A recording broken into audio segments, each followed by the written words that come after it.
thank you, everybody. Good morning. So what I want to discuss with you today is how we can do a levitated Brownian Gyrator. And more generally, I want to discuss like a stochastic heat engine on how we can optimize it in the inertial regime. So basically, what we are interested in is like to looking at small system, and you all know that when your system becomes small, the energy of the system is typically of the order of magnitude of the thermal energy, and so fluctuation dominates, and so you have to take into account stochastic thermodynamics, and it's what happens like for biosystem or for small electromechanical system. And if you want to develop like a nano machine in this world, you can wonder what is like the way of optimizing it. So if you want to drive your nano car, you have to develop a small heat engine, and like a basic heat engine, you can make like just by simply doing like a cycle where you have like different volume over the cycle, and you have also different temperature. But that is like a relatively complex system to put together. So we can try to have like a simplest model. And something that have been proposed like some years ago is actually to use a Brownian Gyrator. And the idea is just to use like a potential which is asymmetrical. So you have like two eigenaxes that are different, that correspond to different stiffness, to different frequency, and that will play the role of the two volume. And you also need two temperature. And so you have like a hot and a cold temperature that are orthogonal. And the trick is that you want to have like a tilt in between the temperature and the axis of the potential. And if you have a Brownian particle inside this potential, then you see that like along the hot axis, it will diffuse a lot, while it will diffuse not much in that direction. So basically, you have something that diffuses a lot like that. And because of the potential, you see that you will bias the dynamics along a direction. So you expect that this system will like start to rotate, you will have like kind of a bias of the dynamics as a rotation. So that's why it's called a Brownian Gyrator. And this system have actually been observed in experimental system, and different experimental system in the paper here, but only on the overdamped regime. And one important question is, can we also see this kind of effect in the inertial regime? Because like there's different like reason for that. Inertial regime is like the more general case of like stochastic thermodynamics, so it's important to account for it. I guess that Ludovic make a clear case that in some physical situation you have to account for the inertial regime and for like underdamped dynamics. And I will also try to show you at the end a situation where it matters to be like very underdamped, and so to account for the mass.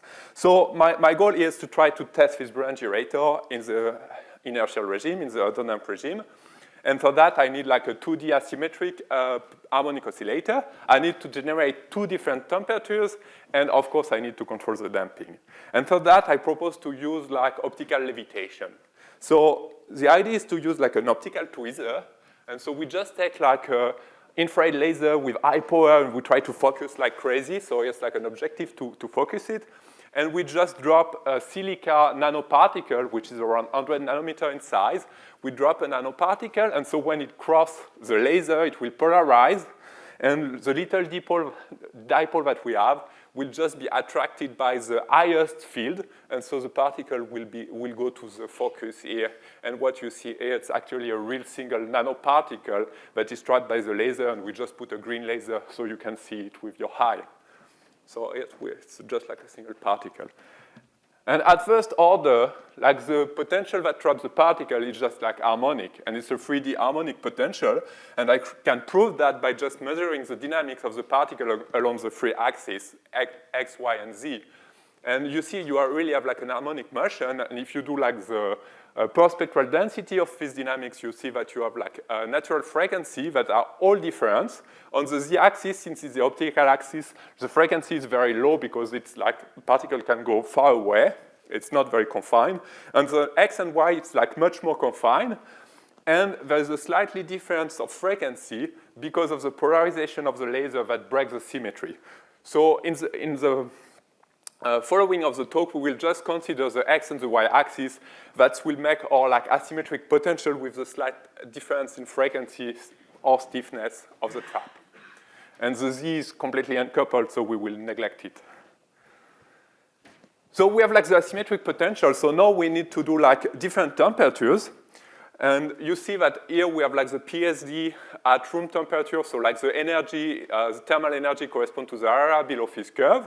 And to emulate like an effectively higher temperature, what we do is that we put 2 electrodes on the side of the particle. So the particle is here, and we have 2 golden electrodes here. And since the particle is charged, we can apply a force on it. And if we apply a force that is a white noise, everything will look like a hotter temperature, and the PSD become like that, and we can estimate the temperature to be like around 3,000 Kelvin, so we really have like the 2 temperatures.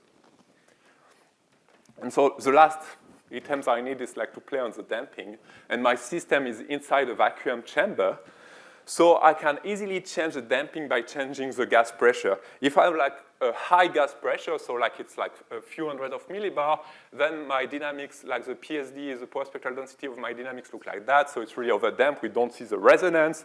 And when I increase like when I decrease the pressure, I also decrease the damping, and I see the resonance that pop up. And basically the damping is just like linear, is proportional to the gas pressure.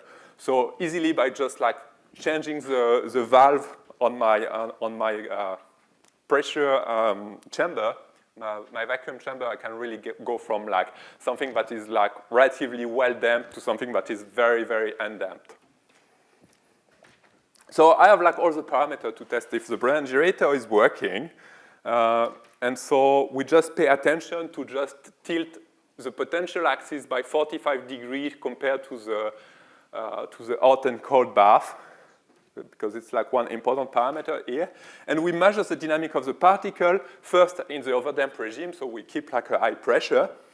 And we measure 2 important things. We measure like the probability distribution function that tell you where is the particle in average, and we measure a probability current that correspond like to average dynamic of the particle. And the PDF is like the color scale map here, and we see that is like this way, and the probability current, we see that there is like actually like a rotation motion. So that's the first proof of the Brownian gyrator. So in the overdamped regime, it works well. We are happy with that. And for the PDF, you see that like if you have like something at equilibrium, you expect that the PDF is perfectly aligned with the potential. So it should be like along this 45 range area. And here actually we have something that is tilted with an angle theta here. And that could be understood by the fact that the particle diffuse more, like to diffuse more in the direction of the hot bath. And so more in direction of the hot bath, so that explains that you have like an elongated and tilted PDF. Okay, now we can test the effect of inertia. Unfortunately, it was a GIF, so it disappeared when I convert to PDF. But like we can go to the last case where we see like for low pressure, and we see that the gyrating motion almost disappear, and that the PDF is not anymore tilted, and it's like really aligned with the 45 degree axis here. And everything looks like if we have like the PDF of an equilibrium system at a temperature which is the average temperature between the hot and cold bath. And that we can understand by the fact that the particle is actually diffusing in a very different way in the overdamped regime, where it just like diffuse slowly in position. And here it diffuses slowly in velocity, so that means that it just crosses the potential very, very fast. And so it just see like an average temperature. And so like the Brownian gyrator is not working at all anymore. And that we can see more in details by looking at the PDF properties. So I just plot what is the angle theta and what is like the ratio of the axis of the ellipses made by the PDF. And you see that like when you go underdamped here, go to 45 degrees that correspond to like the align with the potential PDF, and you also see that like the asymmetry that is generated by the Brownian gyrator disappear when you go into the underdamped regime. So if like and what is interesting here is that you can compare that with no free parameter to like a theory that have been developed previously, and that it fits perfectly with our data. So that's a nice thing. But the counterpart of that is that if Brownian gyrator is like a very simple system for doing like motion of a particle and to do work, it will not work anymore in the inertial regime, and we have to find another way of doing a heat engine at in the underdamped regime. Well, fortunately, not everything is lost, because as I told you, like the more suitable way of doing that would be to do like a cycle. And I just want to mention that like there is a very nice paper by Eric Lutz that proposed to make this system and also to optimize it to get something that is like efficient. And that just 2 days ago, like the group of James Millen in collaboration with Janet Sanders, they posted a paper on arXiv that show like an underdamped heat engine made with like a levitated nanoparticle, but with a Paul trap, not with an optical trap. But like it's a very nice work. So if you can take a look at that, if you want to take a look at that. So. But if we want to do that, one question is like how to optimize that. And right now, we just like in our group, we just look at what is like the optimal way of doing that part of the cycle. We didn't look at the whole cycle, but like just looking at the decompression. And the question we ask ourselves is like, if you start from like one state at equilibrium, you want to go at another state, or how can you do that like on an efficient and optimal way? How can you get like more work out of this transition? And we focus specifically on the decompression. And so the idea is that we have like the trap stiffness that will correspond to the volume of our system. And we just go from a high stiffness to a lower stiffness. And the simplest way of doing that is just to do a step protocol. So just at time t equals 0, I just open my potential and see what's happened. And if I do that, to follow the dynamic of the particle, I look at the standard deviation of the motion. So like kind of the volume that is occupied by the particle over time. And so of course, when I start before t equals 0, I'm like localized because I'm confined by the highly stiff potential. And when I go at long time, I'm less confined. And what is interesting is that you see that like in between you have like this out of equilibrium dynamics where you just oscillate in between the two states, and you have like a typical relaxation which is exponential and so take like quite some time. And you can reach like an equilibrium state but like in an infinite time, so it's not very efficient. And so working with the group of David Guéry-Audelin and Emmanuel Trizac, we discuss on how to get to equilibrium much faster. And actually, you don't have like one way of going to one equilibrium to another equilibrium, and you can just design protocol. And here it's a shortcut to equilibrium protocol, which is a blue curve here. So if you make that kind of curve with your stiffness, you should be able to reach like the final equilibrium state in a final time you have chosen. And it's what we see on this curve here. It's the blue curve, and you see that we actually reach the final state at the final time we have chosen, which is 5 times shorter than the time required for the step to converge. So we can go faster than like natural dynamics. But as I told you, there is not one way of doing that. That's just one protocol of shortcut. So we reach equilibrium faster, but it's not the best way of extracting work. And it's here that we discuss once again with the group of Emmanuel Trizac and with Marco Baldovin to find a protocol that is both allow to shortcut to equilibrium and to optimize the work we get out. And since we are like very complaining experimentalists, we also ask for having like a bounded protocol. because like the real optimal protocol requires Dirac peaks at the beginning and at the end of the protocol, and that we unfortunately cannot do experimentally. So the green curve is like the bounded optimal protocol for this kind of system. And we see first that like the green curve gives you that you reach equilibrium at the position at the time you want. So that's like a first thing. It's the optimal protocol, even with the step that you have here, works well. And also you can compute the work that is like extracted for the system for the different protocol, and you see that the optimal protocol is much efficient than the shortcut protocol. Of course, it's worse than the step protocol, but the step protocol is better to extract work, but it takes infinite time. So it depends if you want to have some power or not. So that was the first demonstration in the inertial regime that you can optimize like this kind of protocol going from one equilibrium state to another equilibrium state. So it will be important for development of heat engine. And just like for the last minute, since like it seems that there's a Q here and that I didn't talk about Q at all yet, just to mention that going into the underdamped regime could be interesting with such kind of system, because if you are like really underdamped, you are uncoupled from the environment, and you could expect to cool down your system, the motion of your particle, far enough such that you reach like a quantum regime.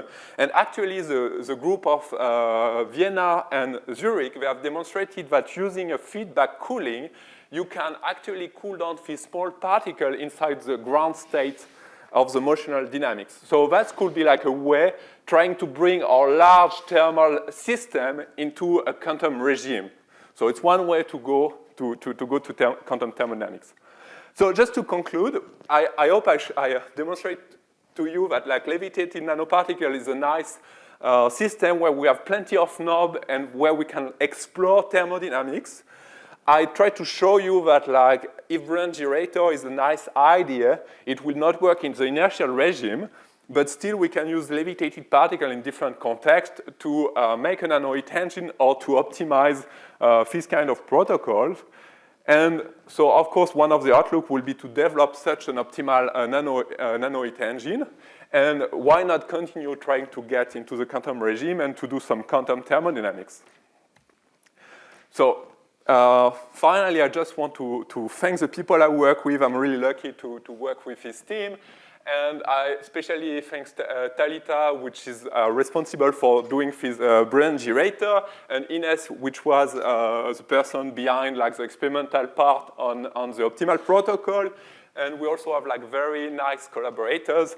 And for all the theoreticians, here's like a picture of what our experiment look like. You see, it's a lot of fun. So thank you very much for your attention.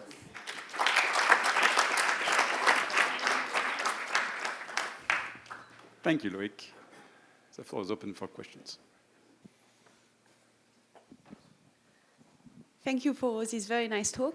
You have this underdamped and overdamped regime. Could you be interested in the critical regime? So between overdamped and underdamped, because that's also where you reach the steady state the fastest without oscillations.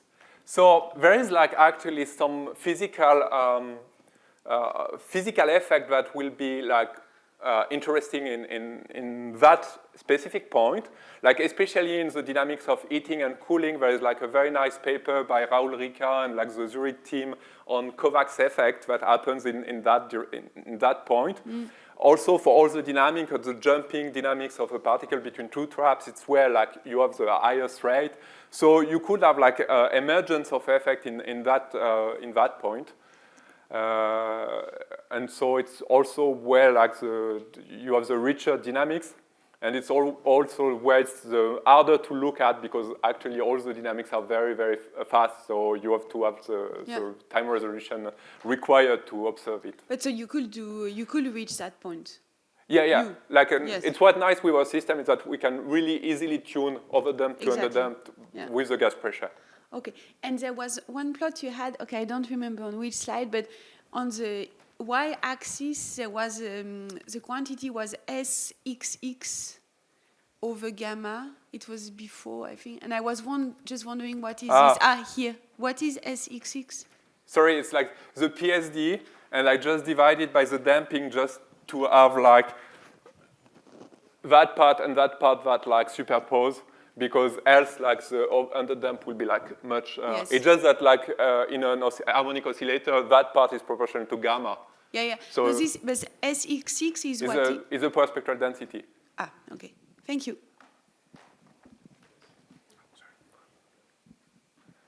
Thanks a lot. I wonder which kind of degree of freedom you can have on your potential landscape with this laser. Like, could you build a double trap or several, or are you limited to two-axis?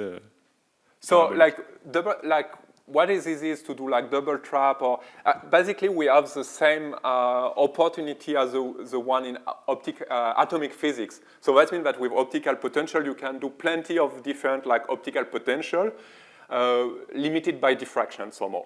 So that's one way of doing it. It's not so easy because technically it's like hard, but we can do plenty of potential, but a double trap is like relatively easy. And the other option is what like Ludovic have shown, is to do like feedback based like potential. In our case, it's harder because the frequencies are higher, so you have to be very, very fast, but it should be possible. But like the easiest is like to do like an optical design, engineering, optical engineering of the focus field.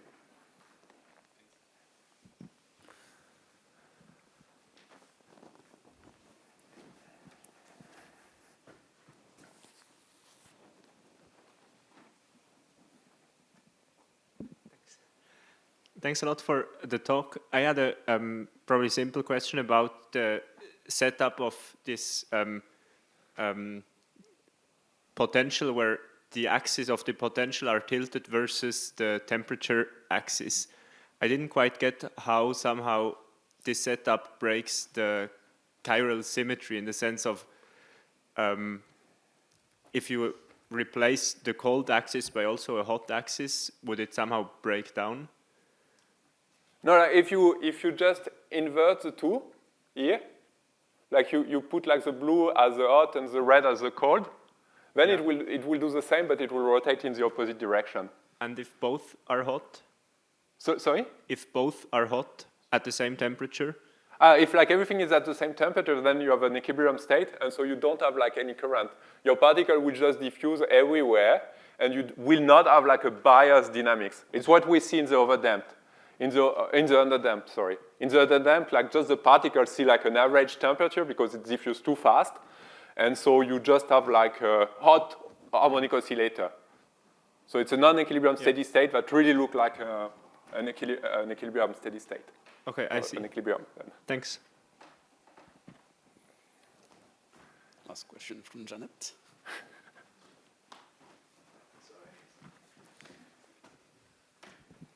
Very, very nice work. Thank you, Loïc, for your talk. As a last question, maybe could you expand on the future? I guess I know that you have a lot of other experiments or other directions, such as trapping several particles that might interact, and also you have those where you have NV centers, I think, in the particles. And so, could you expand a little bit on what you are planning to do next? That would be very interesting. So, from everything you mentioned, I would say like one way I really try to push is this stuff like of coupling multi-particle, where everything we have developed on controlling the temperature, controlling the potential is important. On the direction of what I've presented, I think some steps that are not so far away to reach is like this optimal heat engine in the classical regime, because we have like everything. I mean, we can do like, we have demonstrated all the part of the cycle, so we can put it together. And I would say it's the main direction I will focus on. On the NV center, we have the setup, but I don't think we will have the human resource to work on it.